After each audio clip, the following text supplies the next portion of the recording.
Good morning students, welcome to the class of economics.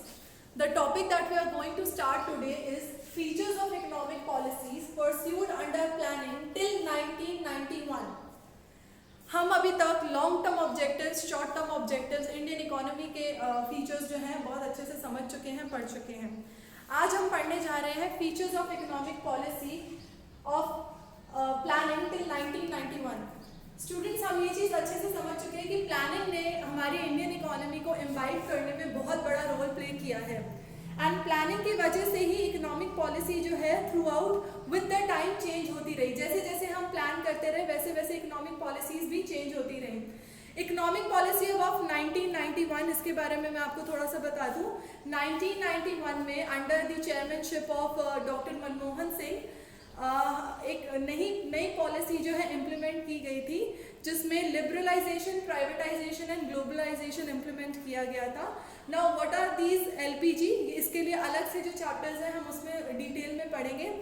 अभी के लिए हम ये जो फीचर्स पढ़ने जा रहे हैं, these are the features of economic policy which were before 1991. मतलब जब तक इकोनॉमिक रिफॉर्म्स इंडिया में इम्प्लीमेंट नहीं हुए थे, उससे पहले इंडियन इकोनॉमी की पॉलिसी क्या थी, किस बेसिस पे इंडियन इकोनॉमी जो है वो ऑपरेट कर रही थी, that we are going to study in this topic. तो इकोनॉमिक पॉलिसी को दो पार्ट्स में डिवाइड किया गया है, पोस्ट 1991 एंड प्री 1991. पोस्ट मतलब 1991 के बाद कैसी पॉलिसीज इंप्लीमेंट हुई, और प्री 1991 मतलब कि 1951 जब प्लानिंग कमीशन एस्टेब्लिश हुआ था, 1951 से लेकर 1991 उस 40 इयर्स के ड्यूरेशन में what was the Indian economy policy, that we are going to study. This is a lengthy topic. इसके कुछ 9 पॉइंट्स है, तो आज हम इसके 4 पॉइंट्स जो है इन डिटेल डिस्कस करेंगे.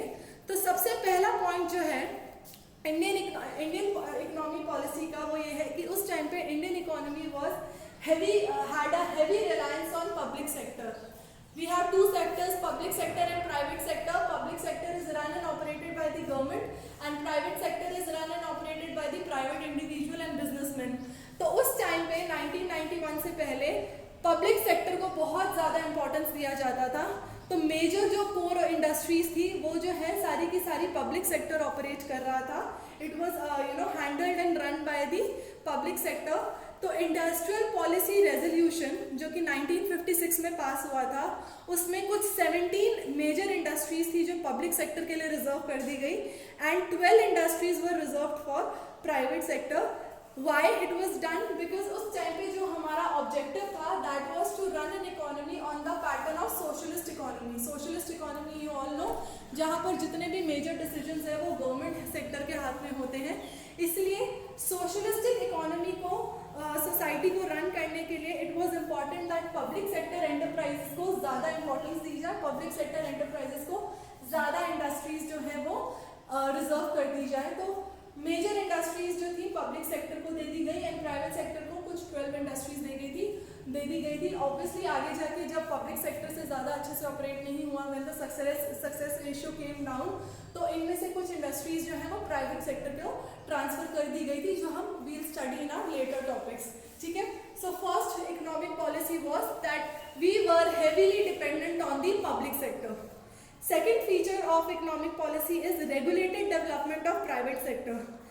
Industrial Development and Regulation Act जो 1948 में आया था, उसके अकॉर्डिंग कोई भी नई इंडस्ट्री अगर प्राइवेट सेक्टर में एंटर करती है, अगर कोई भी एक बड़ा बिजनेसमैन या प्राइवेट इंडिविजुअल जो है कोई बिजनेस स्टार्ट करना चाहता है, कोई इंडस्ट्री जो है सेटअप करना चाहता है, उसके लिए उसे लाइसेंस और रजिस्ट्रेशन कराना बहुत ज़रूरी है. वो फ्रीली जस्ट मार्केट में घुस के स्टार्ट नहीं कर सकता.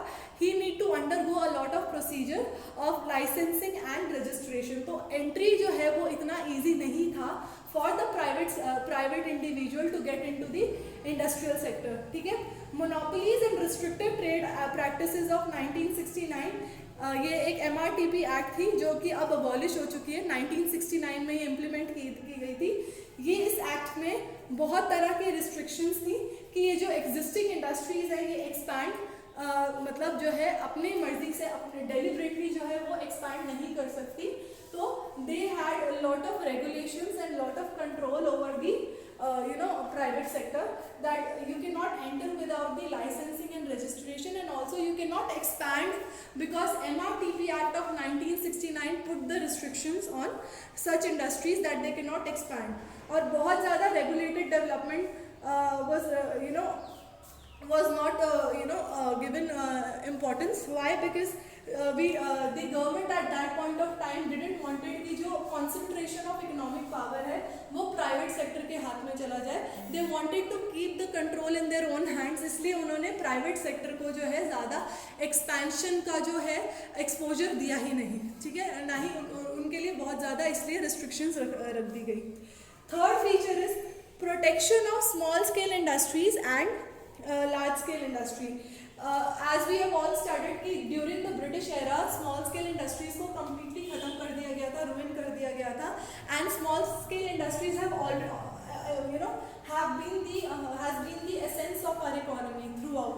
तो फिर से revive किया गया small scale industries को, ठीक है, और large scale industries को regulate किया गया again through the Monopolistic and Restrictive Trade Practices Act of 1969, and small scale industries को protect किया गया कि मतलब कोई भी कंपटीशन जो है उसे इफेक्ट ना करे, and certain areas of production जो थे वो सिर्फ और सिर्फ स्मॉल स्केल इंडस्ट्रीज़ के लिए रिजर्व कर दिए गए थे, जैसे कि मेनली जिसमें लेबर इंटेंसिव यूज़ होता है, लेबर इंटेंसिव टेक्नोलॉजी ज़्यादा यूज़ होती थी, जैसे कि readymade garments, chemical, leather products, इन सबको स्मॉल स्केल इंडस्ट्रीज़ के लिए रिजर्व कर दिया गया.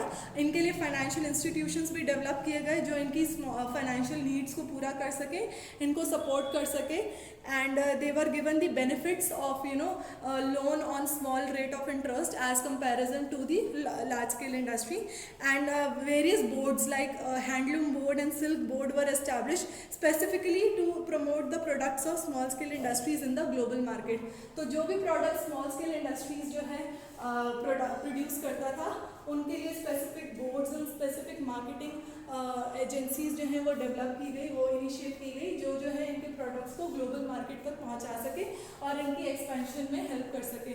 बट स्ट्रिक्ट कंपटीशन के लिए इन्होंने कि ज़्यादा इनको कंपटीशन ना फेस करना पड़े, इसके लिए भी इन्होंने जो गवर्नमेंट सेक्टर है उन्होंने खास ध्यान दिया, सो दैट दीज इंडस्ट्रीज फिर से आके कोई बाहर से जो है स्मॉल स्केल इंडस्ट्रीज को रूइन ना कर दे. ठीक है, last point for today is development of heavy industries of strategic significance. Now what is the meaning of strategic significance? Strategic significance का मतलब है कि वो इंडस्ट्रीज जिनके बिना बाकी की इंडस्ट्रीज ऑपरेट नहीं कर सकती. Example, iron and steel, plant and machineries जो हमारे लिए बनाते हैं. कोई भी इंडस्ट्री जो है प्लांट एंड मशीनरी, कोई भी फैक्ट्री जो है मशीन्स के बिना जो है ऑपरेट नहीं कर सकती. तो सबसे पहले इन इंडस्ट्रीज़ को इम्पोर्टेंस दिया गया था जो कि ऐसे इंजीनियर्ड गुड्स और प्लांट एंड मशीनरी से रिलेटेड जो है गुड्स प्रोड्यूस करते थे. बेसिकली जितने भी कैपिटल गुड्स जो इंडस्ट्रीज प्रोड्यूस करती हैं उनको ज़्यादा इंपॉर्टेंस दिया जाता था. तो industries like electricity generation, engineering goods, iron and steel industries, they were all classified as industries of strategic significance. और इन इंडस्ट्रीज़ को जो है प्रायोरिटी बेसिस पे डेवलप किया गया था. ठीक है, because these industries are of immense importance. इनको यूनिवर्सल इंटरमीडियरीज भी कहा जाता है क्योंकि बाकी इंडस्ट्रीज जो हैं इसके बिना ऑपरेट नहीं कर सकती.